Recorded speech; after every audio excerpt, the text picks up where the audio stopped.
नमस्कार, सादर प्रणाम। मैं सुनील अंजाना जागो समाज चैनल में आपका स्वागत करता हूं। आज हम चर्चा करेंगे 200 साल पुराने इतिहास की, जो कि भीमा कोरेगांव में रचा गया था। जो ब्राह्मण पेशवाओं का और महारों का जो युद्ध हुआ था 1 जनवरी 1818 को, उसके विषय पर जो युद्ध हुआ था ये जाति प्रथा को लेकर हुआ था, ऊंच नीच को लेकर हुआ था। उसी के बारे में हम बात करेंगे। अभी एक पिक्चर रिलीज होने वाली है, बैटल ऑफ भीमा कोरेगांव, जो ऐतिहासिक पिक्चर है और दलित समाज के इतिहास को जो उजागर किया। उसके लिए सबसे पहले जो पिक्चर के डायरेक्टर है उनको नमन है और उनके हौसले को हम सैल्यूट करते हैं कि उन्होंने इतना बड़ा कदम उठाया। अपनी जान की परवाह ना करते हुए उन्होंने इस पिक्चर को पूरे तरीके से बनाया। काफ़ी विरोध भी हुआ। तो चलिए हम भीमा कोरेगांव की बात करते हैं, जिस पर ये पिक्चर बनी है, जिसमें एक्टर जो है बतौर अर्जुन रामपाल और कॉमेडियन एक्टर है जो बड़े ही फेमस है, आप सब जानते हैं, हम कृष्णा। और इसमें आइटम सॉन्ग जो किया है वो सनी लियोनी ने किया है और इसके कोरियोग्राफर जो है वो है गणेश आचार्य। सभी बड़े बड़े आर्टिस्ट जो है, बड़े एक्टर जो है वो इसमें पिक्चर में आपको दिखाई देंगे। और बड़े लेवल की पिक्चर है, बड़े बजट की पिक्चर है और ये रिलीज जो है वो अप्रैल को होने जा रही है। यानी अप्रैल में हो सकता है महानायक बाबा साहब भीमराव अंबेडकर जी के जन्म दिवस के आसपास ही उसको रिलीज कर दे। अप्रैल में जो है ये पिक्चर आ जाएगी 2021 में। तो आपको भी और हमको भी सबको बेसब्री से इंतज़ार है इस भीमा कोरेगांव का। तो इस स्टोरी की हम बात करते हैं, ये इतिहास की हम बात करते हैं। तो बात है 1818 की, जब पेशवा बाजीराव द्वितीय की अगुवाई में जब 28,000 की फौज जब ब्रिटिश सरकार से लड़ने जा रही थी, युद्ध करने जा रही थी, तब वहाँ पुणे में उन्हें कुछ लोग मिले और उनसे उनकी बातचीत हुई।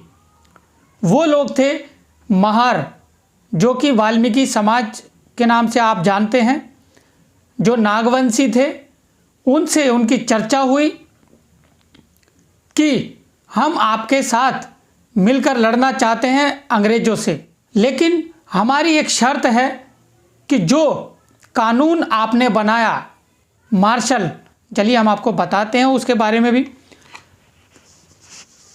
पेशवा ब्राह्मणों ने जो है एक काला कानून बनाया था, जिसमें बहुजन समाज यानी SC ST OBC के लोगों के साथ अस्पृश्य जैसा व्यवहार होता था। मतलब उनके साथ उनका जाति भेद था और उनके साथ वो जो है अन्याय करते थे। उसमें क्या होता था, अछूत कहकर जो है वो उनको पुकारा जाता था, पीड़ा उनको दी जाती थी और उन्हें उनके गले में जो है वो हांडी मटकी जो है वो टांगी गई, बर्तन टांगा गया कि ये जो अछूत हैं, ये जो शूद्र हैं, ये जमीन पर ना थूक सके, जिससे कोई स्वर्ण जाति के यानी उच्च जाति के जो लोग हैं वो अपवित्र ना हो जाए।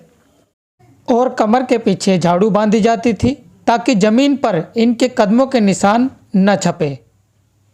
जब भी ये जो शूद्र हैं, अछूत लोग हैं, जब भी घर से बाहर निकलते थे तो ये दोनों चीज़ यानी गले में हांडी और पीछे झाड़ू बांधकर चलते थे, ताकि स्वर्ण जाति के लोग जो है वो अपवित्र ना हो जाए। इसलिए काला कानून जो है वो बनाया हुआ था। तो पेशवाओं से जो है महारों ने, नागवंशियों ने जो है वो ये शर्त रखी कि इस काले कानून को जो है आपको हटाना पड़ेगा और समस्त अछूतों को, शूद्रों को अपने बराबरी बिठाना पड़ेगा, बराबरी का दर्जा देना होगा। ये उन्होंने शर्त रखी।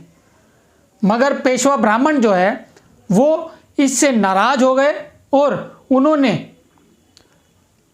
क्रोध में आकर बोला कि नीच लोगों को जो है वो क्या हम अपने बगल में बिठाएंगे, और तुम्हारे साथ बराबरी बैठने की तो दूर दूर की बात है, तुम्हारे परछाई से भी हम जो है वो चिढ़ते हैं, और ये शर्त जो है तुम्हारी नहीं मानी जाएगी, और ये जो मार्शल जो कानून है ये लागू रहेगा, और हम तुम पे ऐसे ही जो है वो अस्पृश्य वाला जो व्यवहार है वो हम तुम पे करते ही रहेंगे। इस बात से जो है नाराज होकर, क्रोधित होकर जो है वो नागवंशी महार जो है वो जा मिले ब्रिटिश सरकार से, उनकी सेना में भर्ती हुए और महार रेजिमेंट जो है वो बनी। उनका युद्ध जो है वो जब हुआ भीमा नदी के पास, तो वहाँ 500 महार और 300 जो है वो ब्रिटिश सरकार के सेना थी, यानी सेना में जो है 800 लोग थे और 28,000 पेशवाओं की सेना थी। जब भीमा कोरेगांव पर पहुंचे तो जो महार जो सेना थी ना, उसके पास इतनी सुविधा नहीं थी जितनी की होनी चाहिए थी। हाथी, घोड़े, असला और तमाम जो युद्ध का सामान होता है वो होना चाहिए था, लेकिन उनके पास वो सुविधाएं नहीं थी। पैदल चलकर जो है वो वहाँ भीमा नदी के पास गए और वहाँ उन्होंने डटकर सामना किया, युद्ध किया, और उनका किसी धर्म से कोई लेना देना नहीं था, ना किसी जाति से कोई लेना देना था। उनका सिर्फ यही था, उनका युद्ध करने का जो मकसद था कि जाति प्रथा को ख़त्म किया जाए, समान सबको अधिकार मिले, और ये जो काला कानून है मार्शल, उसको हटाया जाए। युद्ध जीत गए तो उसमें जितने भी शहीद हुए थे उनके लिए इस जय स्तंभ को जो है ईस्ट इंडिया अंग्रेज सरकार ने जो है वो शहीदों की याद में बनवाया था। जो महार जो शहीद हुए थे आज भी उनके नाम जो है वो उस पर मौजूद है वहाँ पर। और 1927 में बाबा साहब को जब इतिहास का पता लगा तो बाबा साहब भी वहाँ गए और दर्शन किए उस जय स्तंभ के।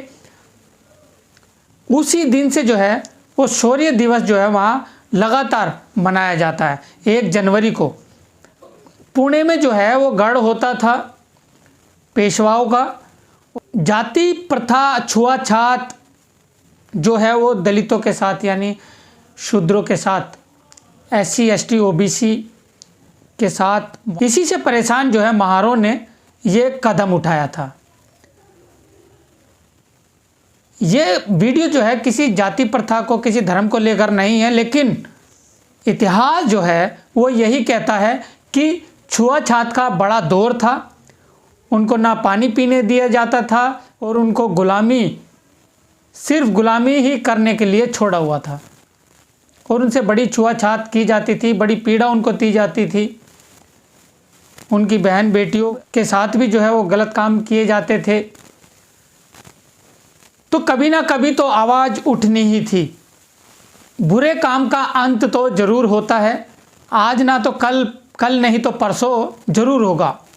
और ये लड़ाई जो है जाति प्रथा की आज भी जारी है, और आज भी जो है समय समय पर जो है वीडियो, फोटो या सुनने को मिलती है कि जो दलित लोग हैं उनके साथ अन्याय आज भी कायम है। 1 जनवरी 2018 को शौर्य दिवस मना रहे बहुजन समाज के लाखों लोगों पर असामाजिक तत्वों ने हमला कर दिया। उसके बाद महाराष्ट्र में तनाव बढ़ा और दंगे छिड़ गए। इसी को लेकर बहुजन समाज काफ़ी नाराज़ था कि उनके शौर्य दिवस पर उपद्रवियों ने उन पर हमला कर दिया। महाराष्ट्र में काफ़ी दिन जो है ये तनाव चला। पुलिस ने दंगाइयों को पकड़ने की बजाय बहुजन नेताओं पर ही गंभीर से गंभीर आरोप लगाकर उन्हें जेल में डाल दिया। और इनका आरोप सिर्फ इतना है कि ये शौर्य दिवस को बड़े हर्षोल्लास के साथ मनाते थे। शौर्य दिवस जय स्तंभ पर हर साल तादाद बढ़ती जा रही थी। इसी के डर से जो है मनुवादी लोगों ने ये हमला करवाया। वो डर ये था कि कभी बहुजन समाज के लोग एकत्रित हो गए तो सरकार जो है वो गिर सकती है और दलितों की, बहुजनों की सरकार जो है वहाँ बन सकती है। इसी डर के कारण जो है ये हमले कराए जाते हैं। तो चलिए इसी के साथ मैं सुनील अंजाना, जागो समाज चैनल आपका अपना चैनल, इसे लाइक करें, कमेंट करें, शेयर करें और सब्सक्राइब अवश्य करें। धन्यवाद।